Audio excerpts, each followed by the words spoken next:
બહાર નદી વહેતી હતી. સાંજ પડે ત્યારે ત્યાં ચાંદની ઝળહળતી.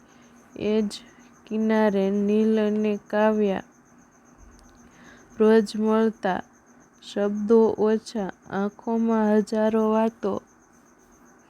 નીલ શિક્ષક બનવાનું સ્વપ્ન જોતો હતો, જ્યારે કાવ્યાને પરિવારની જવાબદારીઓ જલ્દી લગ્ન તરફ ખેંચી રહી હતી.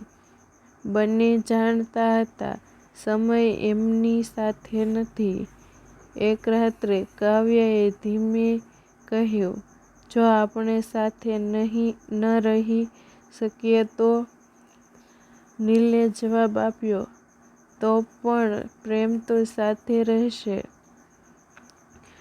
પરિસ્થિતિઓએ રસ્તા જુદા કરી દીધા. કાવ્યા શહેર ગઈ, નીલ ગામમાં જ રહ્યો. વર્ષો વીતી ગયા. યાદો ધીમે ન પડી, એ તો વધુ ઊંડી થતી ગઈ.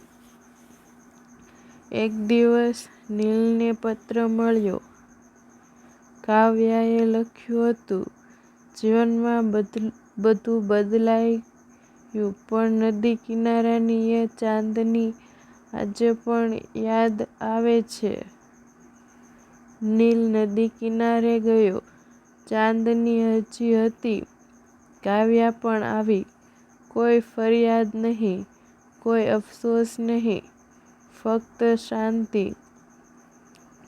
કેટલાક પ્રેમ મળવા માટે નથી, પણ આખું જીવન યાદ રહેવા માટે હોય છે.